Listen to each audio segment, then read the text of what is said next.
Hey, what's going on, everybody? Isaac here. Got a neat knife here for you today. My buddy Tom Ritter, he sent me this as an eBay link, and I thought it was cool because I don't have a knife like this, or well, I didn't have a knife like this. I do now, I guess. And he collects this type of knife. It is a hollow handle survival knife. Check it out. This is, I mean, old school 80s Rambo hype here. Now, there's going to be some things I'm showing here that you're not really going to be able to see well in the video, but you'll have to take my word for it. So this is the knife. We got like a 9.5-inch blade here. These saw teeth feel pretty sharp. The blade itself, it needs some sharpening. I was working on it a little bit here and decided, I got to talk about this knife in a video. It's called the Special Forces Survival 2. I believe it was manufactured by Parker in Japan, made out of surgical steel, whatever that is, probably 440A. Handle is very comfortable. Got a nice design. It's round, of course, because it's hollow handle, and they're all round. And it's got this nice cutout here for your index finger, and it's made of some sort of plastic. So it's not the the heavy duty Rambo steel hollow handle. But there were a lot of hollow handle blades made back in the day out of plastic handles. Now, is this going to be a super tough whack it, baton it type of knife? No, no, no, no, no. Did you see Rambo baton his knife in First Blood? Did you? No, you didn't. But it's a pretty neat package. So we're gonna sit this down for a minute and look at the sheath. So it's a hard plastic sheath, just like the handle, and a nylon belt loop and backing here. Now, on the front here,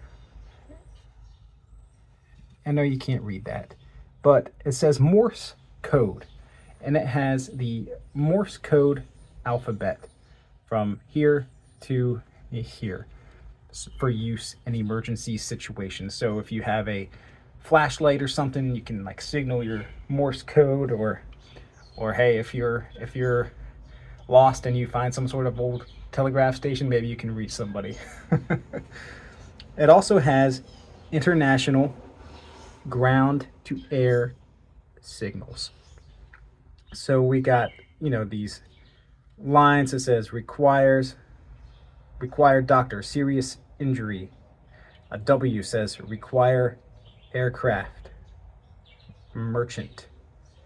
LL, all is well. A triangle, probably safe to land. And it goes on for several of these. It's pretty cool.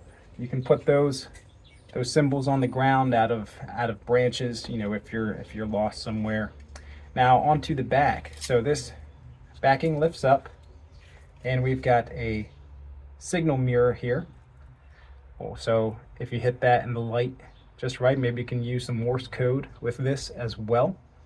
You also get a copy of the Morse code here on the handle of your knife, as well as a couple of the air signals as well. They are duplicated on the knife handle. Now, there's obviously a piece missing here. So I'm gonna guess it was probably some sort of sharpening stone at one point. To me, it doesn't make sense to have two mirrors right next to each other, but my guess, it would have been some sort of sharpening stone in this slot when this knife was originally sold many years ago. Now, also on the back of the sheath, we have a ruler going on the length of the sheath, and this side is inches, this side is centimeters. And something else that's neat, this part here, you can see all those little etchings, is a wind chill chart. So it goes,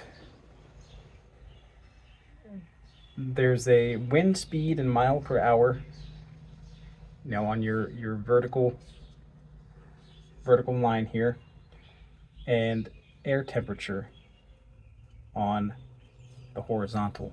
So you can kind of judge for yourself how fast the wind's blowing and see what the wind chill is. Kind of neat. Would I ever really use that? I don't think so, but it's there. It's just neat that it is a part of the package here. Now, there is the hollow handle. We got a compass in here. The compass does not work at all.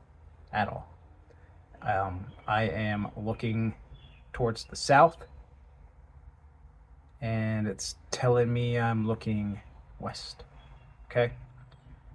And that the north arrow is pointing to the west. That's kind of northwest it's pointing to, I'll give it that, I guess. Let me shake it around a little. See what happens here. We'll set that down. It looks like there maybe used to be something, you know, like this is the outer part that, you know, screws on the top here. It looks like there used to be something in here because there's some glue residue. Not sure what that would have been, but I don't know. We'll set it here. And there is still a survival kit inside, if I can get it out. There we go. And looks like there's a set screw up in there, maybe. Can't even tell. It's too dark, and I don't have a flashlight on me. But looks like we got some matches here with the strike pad, and in here we've got some fishing line and hooks. It looks like paper clips. Actually, I think it's a steel leader. It's a steel leader in there for fishing. So you got fishing and a way to make fire right in the handle of your knife. Now, I will assume that those items are original to this kit. So I guess that's what it came with, you know, 30 some odd years ago when this would have been sold. And I'm looking at my compass. Yeah, it's still saying west is straight ahead when it's more over that away. So the compass is not reliable. Who knows if it was many years ago when this knife would have been sold brand new. Now, I was watching a video a while back from RJ's Knives, where I guess he had an old Parker knife from the 80s. They were like they were Parker Edwards at one point, and he kind of went through a bit of their history there and said that they are now Bear and Son Cutlery. So this company is technically still around, although not making these anymore. So hopefully you enjoyed a quick little look at this, you know, kind of 80s nostalgic piece here, and we'll catch you on the next video.